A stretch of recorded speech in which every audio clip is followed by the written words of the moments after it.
As you are growing, మన వయసు పెరిగే కొలది జీవితం ఒక అంతులేని పోరాటం అనే ఒక ఫిలాసఫీ ఏర్పడింది. ఓకే. దాని గురించి ఒక 5, 6 నిమిషాలు మాట్లాడుకుందాం. లాస్ట్‌లో తెలుసుకుంటే అంతా శూన్యం. ఏది ఎవడు పట్టుకెళ్ళడు అనే నకని సత్యం కూడా మన అందరికి తెలుసు. ఫిలాసఫీ మాట్లాడుతున్నాను అనుకోకపోతే, but you must understand that. You must understand this. జీవితం అనేది అంతులేని ఒక పోరాటం. లాస్ట్‌లో అంతా శూన్యం. Welcome to fire brand TV and welcome to Indian fire brand TV. ఇటు పొలిటిక్స్‌లో గానీ, వేరే వ్యాపారాలు చేసుకునే వాళ్ళకి కానీ, ఉద్యోగాలు చేసుకునే వాళ్ళకి కానీ, మనం దైనందిన జీవితంలో అన్యాయాలు చేస్తూ ఉంటాం, అన్యాయాలు చూస్తూ ఉంటాం. ఎందుకనన్నా అన్యాయాలు చేస్తూ ఉంటామంటే చేయనివాడు ఎవడు ఉండడు. ఏ రేంజ్‌కి ఆ రేంజ్, ఎంత చెట్టుకి అంత గాలిలాగా అక్కడ అన్యాయం చేసే తీరాలి. That is the society we are living. అటువంటి సంఘంలో బతుకుతున్న మనం సర్వైవల్ ఆఫ్ ద ఫిట్టెస్ట్, అంటే ఎవడైతే ఫిట్ అవుతాడో ఇక్కడ వాడే బతకగలడు. సినిమా ఫీల్డ్ తీసుకోండి, పాలిటిక్స్ తీసుకోండి, వ్యాపారం తీసుకోండి, హైలీ ప్లేస్డ్‌లో ఉన్న ఉద్యోగులు, బ్యూరోక్రాట్స్ తీసుకోండి. వీళ్ళంతా కూడా అట్ ఎవ్రీ స్టేజ్‌లో ఎవరో ఒక 1% తప్పితే నీతికి నిజాయితీకి నిలబడినోడు వాడు 100 సార్లు ట్రాన్స్ఫర్ అవుతాడు.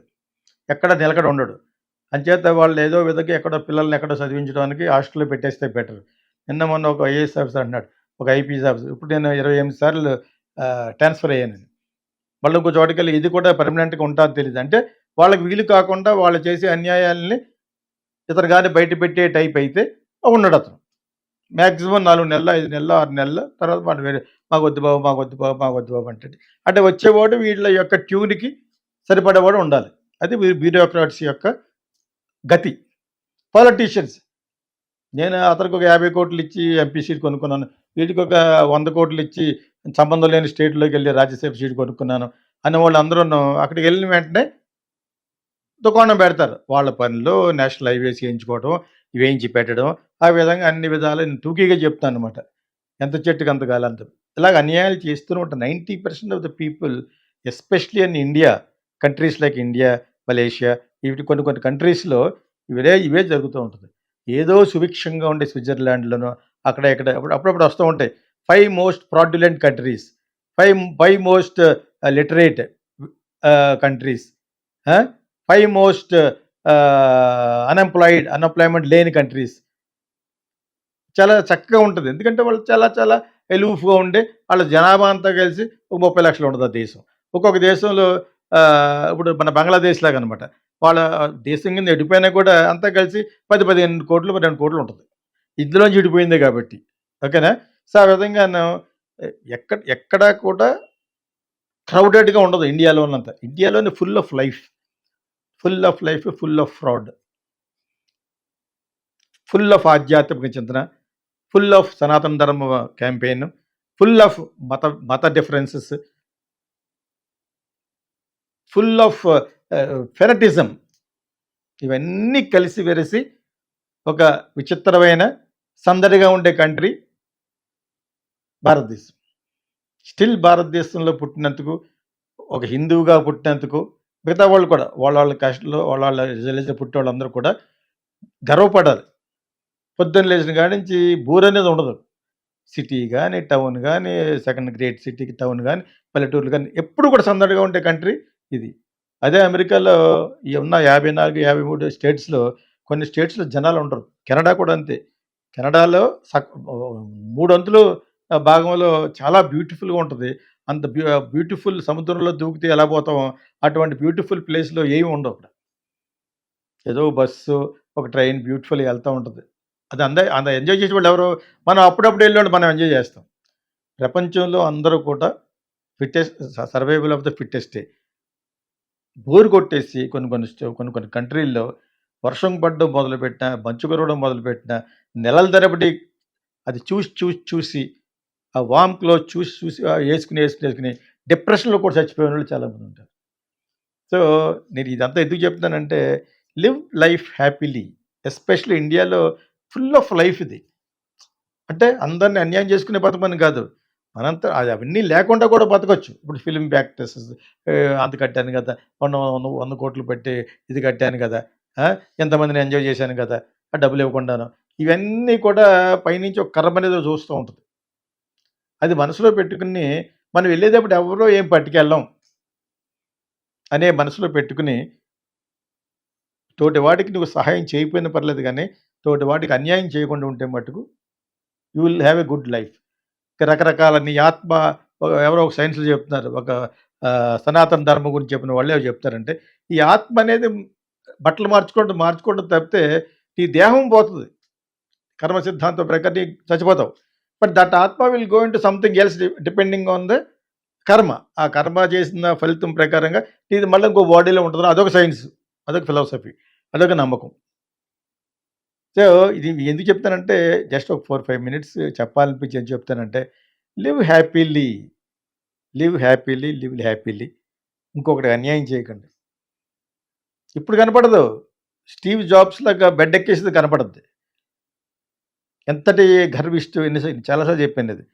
ఒక అందమైన అమ్మాయి అతని దగ్గర పనిచేసే సబార్డినేట్ వచ్చి ఆ అమ్మాయిని చూసి తట్టుకోలేక ఏదో ఒక వంక పెట్టి లిఫ్ట్‌లోంచి you are sacked. Your services no me required అని తీసేయట. ఇంత ఇన్‌హ్యూమన్‌గా ఇంత రాక్షసత్వంలో ఉన్న అతనికి ఒక్కడు లేడు పక్కన చచ్చిపోయే ముందు. ఇన్ని వేల బిలియన్ డాలర్స్ ఆఫ్ ఆస్తి ఉంది.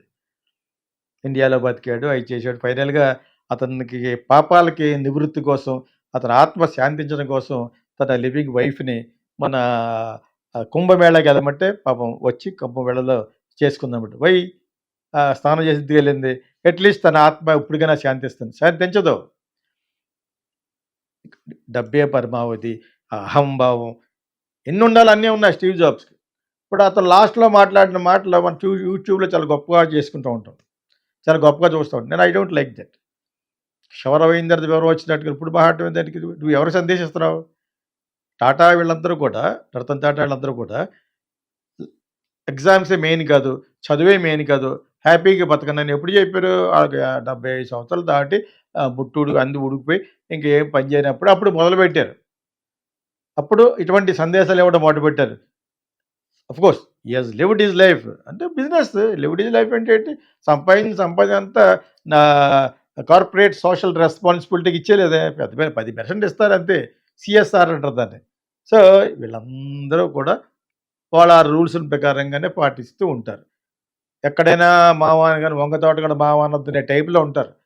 15,000 కోట్లు నేను విన్నది 4,000 కోట్లు 15,000 కోట్ల ఇల్లట. యాంటిలియాలోని ఏదో మన ముఖేష్ అంబానీ. ఏం చేసుకుంటాడు? అడుగేస్తే అడుగు తీయలేడు. కొడుకు అడుగేస్తే అడుగు తీయలేడు. ఏంటో అది? అట్‌లీస్ట్ ఆళ్ళ wife now she understood and started enjoying life. ఇంక ఇదే కదా లైఫ్. సంవత్సరానికి వయసు పెరిగిపోతూ ఉంటది. ఆయుష్ తరుగుతూ ఉంటది. ఆ నగ్న సత్యం తెలుసుకొని ఆ 15,000 కోట్లు ఒక 5,000 కోట్లు పెడితే ధార్వాడ్ అని ఒక స్లమ్ ఏరియా ఉంది. ఆ స్లమ్ ఏరియాలో అందరికీ కట్టించి ఆ తృప్తితోటి అతను చచ్చిపోవచ్చు రేపు. రాదు. మనసు రాదు. అవసరం 5, 5 కోట్లెళ్ళి తిరుపతి హుండీలో ఏస్తారు. ఆయనేదో కరుణించేస్తాడని. అన్నీ కర్మ చూస్తూ ఉంటది. కర్మ దేవుడు కాదు అక్కడ ఉండేది. కర్మే. మాస్క్‌లో కూడా దేవుడు కాదు ఉండేది. కర్మే. చర్చ్‌లో కూడా దేవుడు కాదు ఉండేది. కర్మే. చూసి నవ్వుకుంటూ ఉంటారనమాట. నేను అప్పుడప్పుడు ఎందుకు చెప్తానంటే, నాకుగా నేను కూడా గుర్తించబడాలి కాబట్టి. మరి మీరు కూడా కమర్షియల్‌గా ఉంటే నేను బతకడానికి అంతవరకే తీసుకుంటాను. నేను బతకడానికి అంతకంటే ఎక్కువైనా నేను సంపాదించుకున్నాను. దాని మీద ఏమన్నా వస్తే తింటాను తప్పితే, అన్యాయంగా ఎప్పుడు చేయను. ఇప్పుడు మన సినిమాలు తీయటం అనేది అందరూ పంచుకొని తీయమని ఎందుకన్నాను? ఇప్పుడు ఒకే ఒకడు దెబ్బ అయిపోయాడు అనుకోండి ప్రొడ్యూసరు. ఎక్కడికెళ్తాడు? అంటే ఓ మంచి సినిమాలు తీసే ప్రొడ్యూసర్‌ని పోగొట్టుకున్నారు. అతనే అన్యాయం చేశాడు. అయితే 'బీవీఎస్ ప్రసాద్' ఎవరో అతనికి దెబ్బొచ్చిందట. అతనికి ఎవడికి 'పవన్ కళ్యాణ్‌కి' చెడింది. 'అత్తారింటికి దారేదిలో'దో ఇందులోనో వీళ్ళిద్దరికి చెడింది. డబ్బులు కట్టే పోతుంది వీళ్ళకి. ఎక్కడో కర్మ కొట్టేస్తది. నేనెందుకు చెప్తున్నానంటే ఇది పాపం అటువంటి వాళ్ళని కూడా బతకనివ్వాలి కాబట్టి వాళ్ళకి కూడా తెలియాలి. నువ్వెవరికైనా అన్యాయం చేసుంటే, ఆ అన్యాయం నీకు కూడదని చెప్తాక నేను చెప్తున్నాను. ఎవరిని పాయింట్ చేయడానికి కాదు.